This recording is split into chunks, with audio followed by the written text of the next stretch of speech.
Alright, Rockers, I promise you, this week we get back into the interviews and talk part of things here inside the asylum. So I have with me tonight, from right here in my hometown area of New York, none other than Justin Symbol himself, the new album, Voidhead, available now in stores, and on the phone with me, as I said, Justin Symbol of Justin Symbol. How you doing, dude? I'm great, man. How's it going? Going good, man. Going good. Thank you for taking the time out tonight to join me here inside the asylum. Well, thank you for having me. I was just in an asylum yesterday, actually, a real abandoned, insane asylum.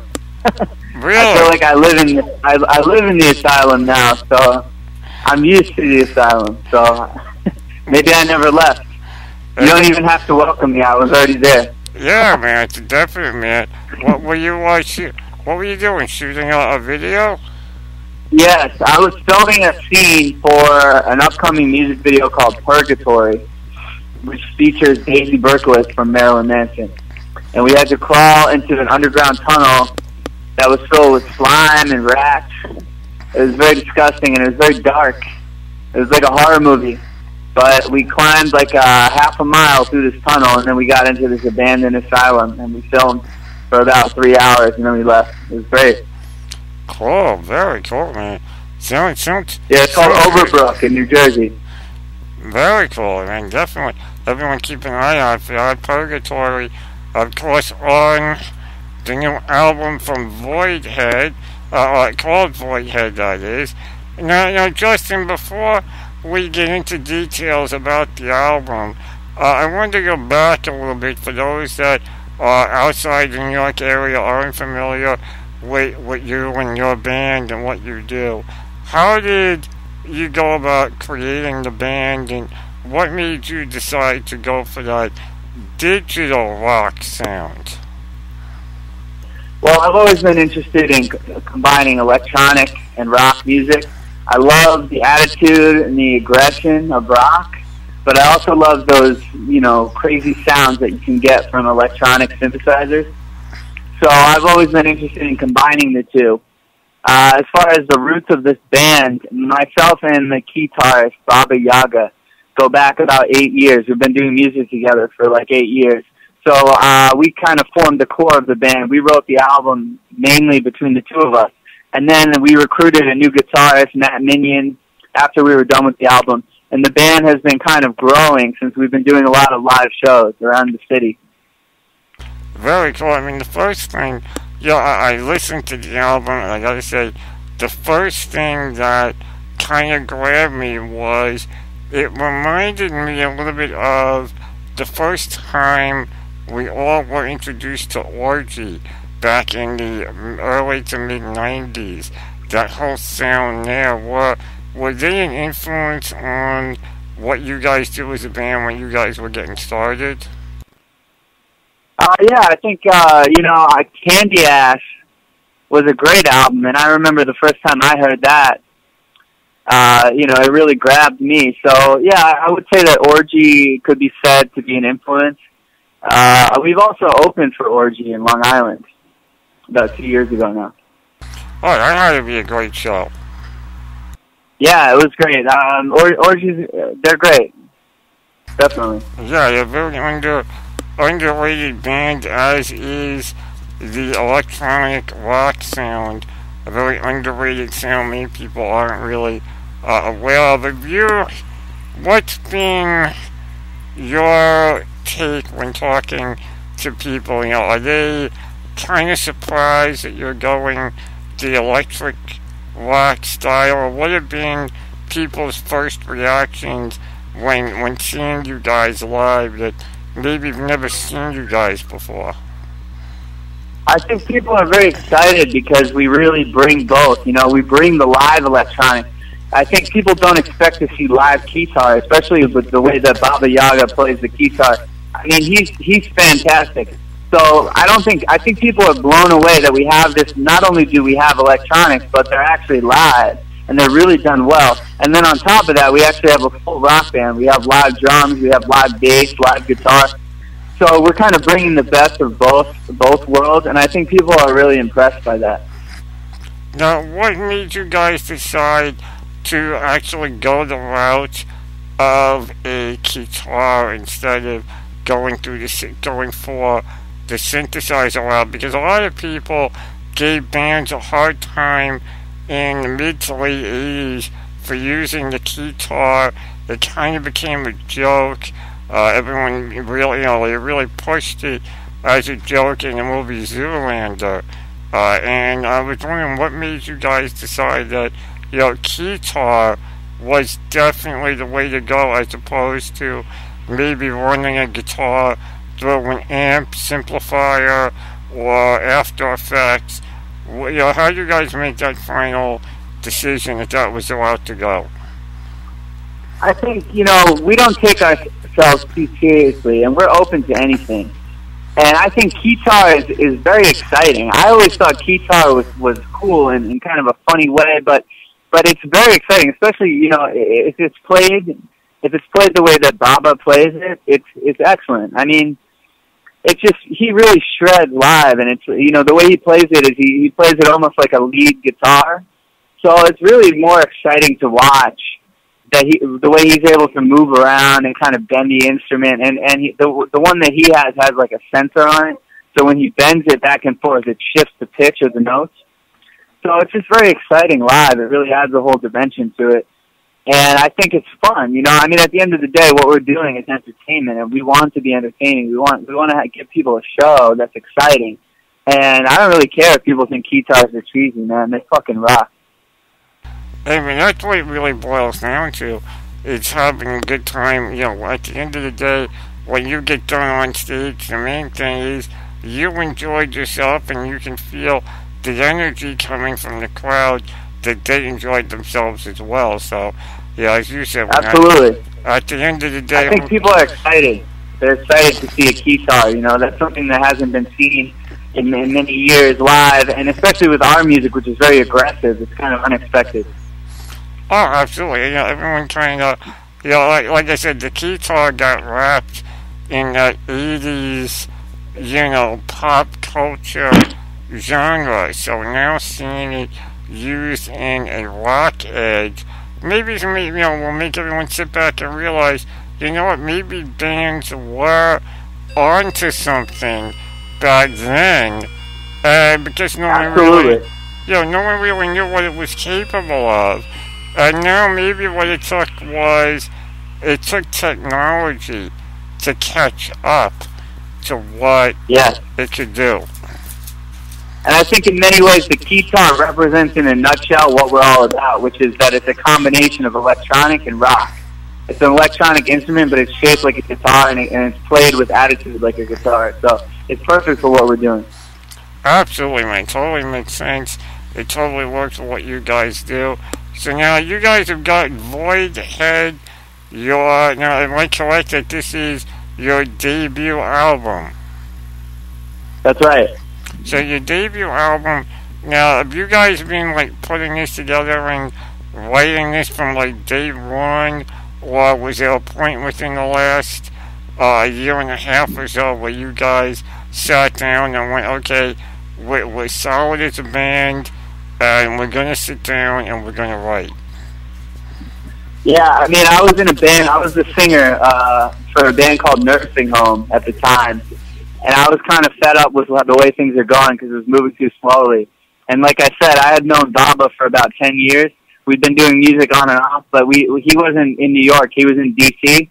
So I started taking trips out to D.C.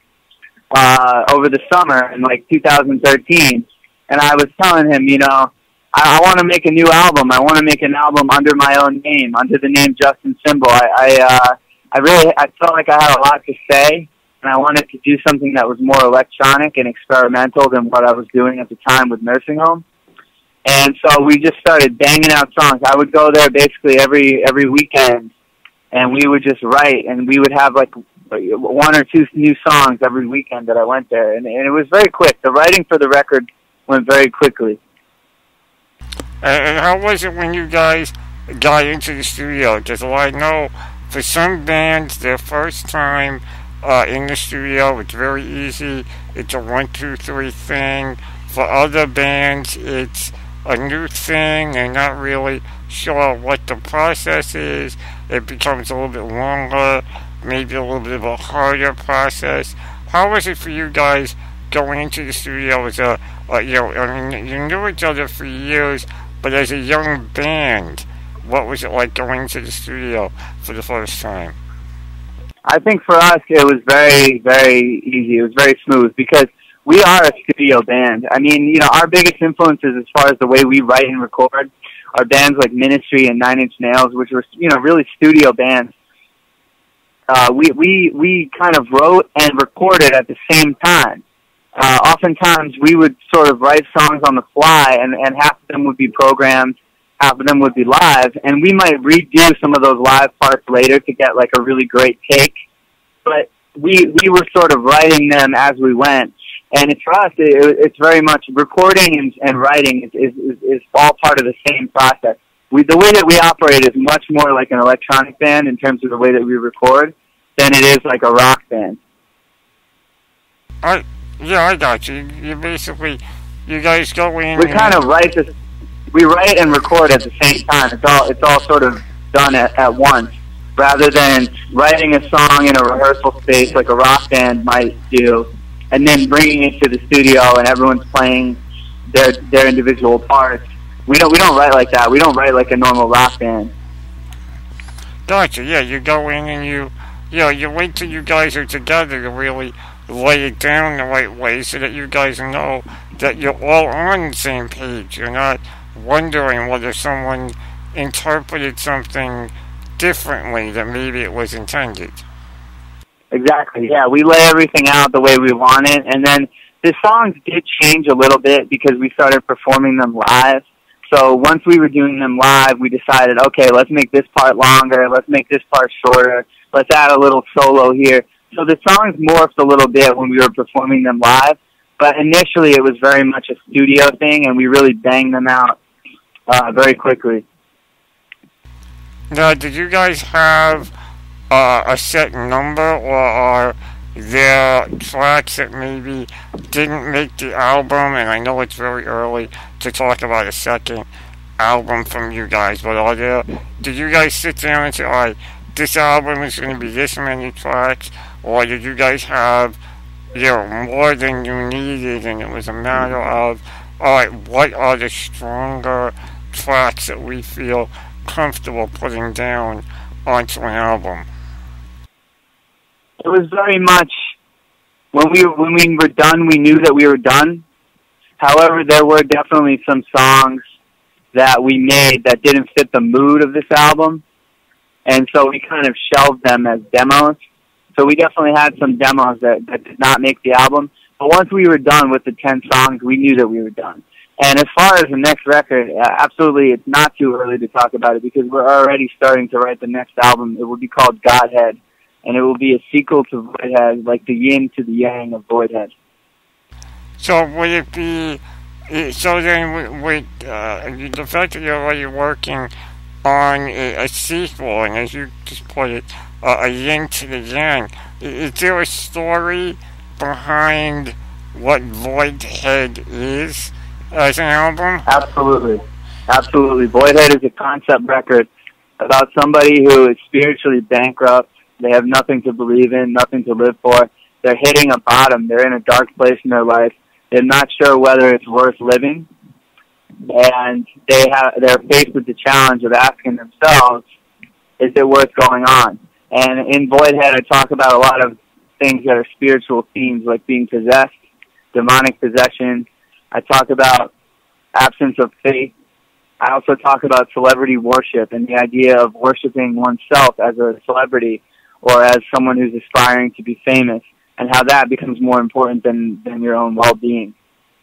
So there's a lot of stuff here that I'm talking about, and it is a concept album, and the concept will continue with the next record, Godhead. That's interesting, because not many bands go for that concept album right out of the gate. over the years, the idea of a concept album has kind of become a hit or miss. Some bands can nail it, others can't. So, and what made you decide, from, Jump Street to say, you know what, first album coming out of the gate, this is what it's going to be. It's going to be a concept album, as opposed to just saying, what, let's put an album out, hold the concept album. How did you make that, decision between saying the debut is going to be flat out a concept? I think the decision was made when I realized that what we were writing was a concept album halfway through. I didn't sit there and say to myself, let's make a concept record. I think we just unconsciously began to make one. And as the songs were coming out, I realized, wow, this is a concept record. And then I kind of went with that theme, and I developed that theme further. And so the record really represents the journey of this character, the Voidhead. And, some of my biggest influences in terms of records that I really admire are concept albums like Pink Floyd, The Wall is a huge influence. So I think, our band is very artistic. It's more than just about the music. There's a whole visual side of it. There's a whole conceptual side. So for us to make a concept album really was a logical step, even though it was the first album.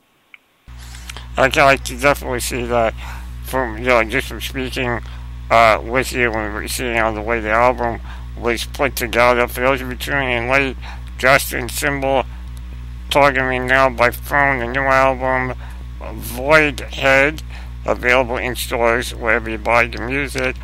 Now, the one thing that caught my eye when listening to the album and reading over all the information that was given to me was you managed to get Daisy Berkowitz, formerly of Marilyn Manson, to be part of 3 songs on this album. How did that go about happening? Well, I met Daisy about 2 years ago. I was sort of in between projects, and I was asked to sing in a project that he was working on at the time called the Daisy Kids. He was working with a mutual friend of ours, a producer named The Pause, on this project, and I came in and auditioned. They had a hotel room, so I went in there. We got really wasted, and I was screaming at the top of my lungs, freaking out all the other people in the hotel. And me and Daisy hit it off right away. We started writing a song that same night, and we really just got along great. And the Daisy Kids project sort of never really took off, but we kept in touch. And when I was doing this album, there were a few songs, like especially Purgatory, where we felt like there's something missing here. We wanted a guitar, but we didn't just want, this typical guitar. We wanted like something really special. And I think Daisy's guitar work is something I've always admired because it's very creative, it's very unique, it's very distinct sounding. So I immediately thought, let's call Daisy and let's have him play on these songs. And he came over one weekend and just banged it all out really quick. It was great. Yeah, absolutely. I mean, when I sat and listened to the album, other than other songs, Black Friday 1 jumped out at me, and then, like you said, the ones that Daisy Berkowitz on, those are like very distinct tracks on the album. Anyone that, yes. Listen to the album, and, the first 2 songs, if you've never been exposed to the digital rock sound, the first 2 songs might be misinterpreted as almost being a pop techno if you don't catch the edge in it, but then by the time you get into that 3rd song with Control, that edge, the guitar, everything kind of comes in together by Control. Yeah, he really added something. He added something amazing to the songs that he played on. He really brought like a heart and a soul out of those songs that wasn't there before, and I'm really happy that to be able to work with him. I'm really proud of his contributions to the record as well. Absolutely, man. It definitely works with you guys as a whole.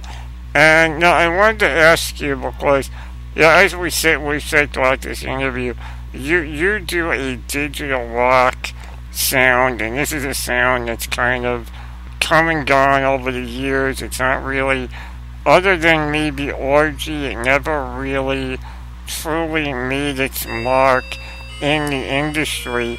Do you think that maybe now, because we've become so much involved in technology as a society, do you think now that maybe the time for digital rock to maybe get its chance from the music industry? Absolutely. I think now is the time for it. I think a lot of people are very used to hearing electronic sounds in their music, so when they hear a rock band that's just the classic format of all live instruments, it doesn't quite click with them. I think it feels like something's missing, but at the same time, I think that people love the attitude of rock and roll. They don't want to see that go, and I think that people may not realize it, but really what they also love, or what they also need right now more than ever, is that social message aspect of rock and roll. You know, that the folk rock roots that were very much a part of what made rock and roll a distinct movement, where these songs were not just about bubblegum and girls. It was also about deep social issues. And I think people need that more than ever. So when you combine the appeal of electronic music and the unique appeals of rock, you get digital rock. And I think it's more relevant now than ever. I think a lot of those bands were in many ways ahead of their time with what they were doing. And if they had come out now, they would have been even more successful. Oh, absolutely. And, it also goes back to what really gets out there. I know about a year ago, no one really knows this, but Brian Head Welch, everyone knows him of Korn. He put together a band called Love and Death, and they put out an album that is very much, reminds me of what you guys are doing, what you are doing, Justin Symbol, with Voidhead. It's that it's hard, it's heavy, but it's digital, and it just works on so many levels that you really feel that maybe we are on the verge. Maybe everyone's sitting there going, what's the next big sound? Maybe we're onto it. Maybe digital is the next big sound. Absolutely. I believe that's the case. I never heard that project by Head, but it sounds very interesting. And I will say that Korn is something that I've been listening to a lot lately. The heavy, crushing guitar sound of Korn is going to be a big influence on the next record, Godhead. Yeah, I can definitely, if you've been listening to their latest album, The Paradigm Shift, probably one of their probably their best album of the last few years. It definitely goes back to their early sound, and I could definitely see it being a big influence on what you got going for the next album. Absolutely, and then we also have influence. The next album will be very much about metal. It'll be about EDM music, digital music, and also it will be about Arabic and Far Eastern sounds and Far Eastern musical ideas. Very cool, man. I really enjoy the Voidhead album. I look forward to hearing Godhead whenever that does come around. And now, what's the plan for you guys going forward? I was over at the website. For those of you who want to check out their website, it is justinsymbol.com. Going over there, check out the videos and everything about the band. Now, what do you guys got coming up? Are you guys working on getting tour dates put together? What's the plan now that Voidhead has officially hit the masses? We will have an album release party for Voidhead, which will be on Halloween night, October 31st, at Slake. It will be part of the Snack Fetish Ball, which is a huge party that happens about once a year, and it's crazy fetish, industrial music, gothic, a lot of crazy, fetish, rubber, latex, and all that stuff. It's really a lot of fun, and it's always really well attended, and we'll be performing there.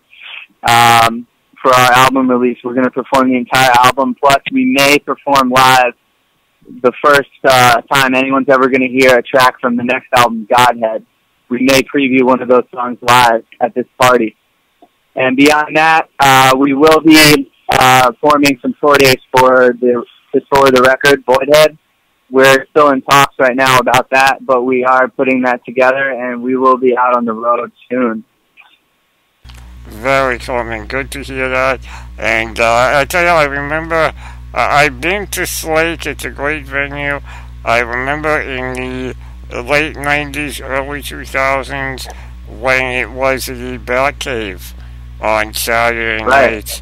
It's been a long time since I've done those nights. Those were some good times, and nice to hear that Slake will be going back to its roots, shall we say, with you on Halloween. Absolutely, yeah. And also performing will be the voluptuous horror of Karen Black, which, if anyone doesn't know, that was a famous performance art group during the 90s. It's kind of like, the music is sort of like horror punk, but the stage show is very much a wild performance art. So I think, we're definitely going to be competing for who has the wildest stage show here, because I think we might have met our match with this one. You got plenty of time still before Halloween, so you could always up the ante on your stage show and give them a run for their money. Absolutely. I mean, I always have another trick up my sleeve, and I think I might have to have about 10 of them for this show. So I'm definitely preparing. It's going to be a clash of the shock rock, a clash of performance art, and a clash of who has the craziest show. And we will not lose. Very cool, man. Very cool, man. Everyone, make sure if you're in the New York area, you need something to do on Halloween, well, there you go. Hit that show up. Check out Justin Symbol and get the new album, Voidhead, available now wherever you buy your music. Justin, man, I want to thank you for taking the time out to join me here inside the Asylum.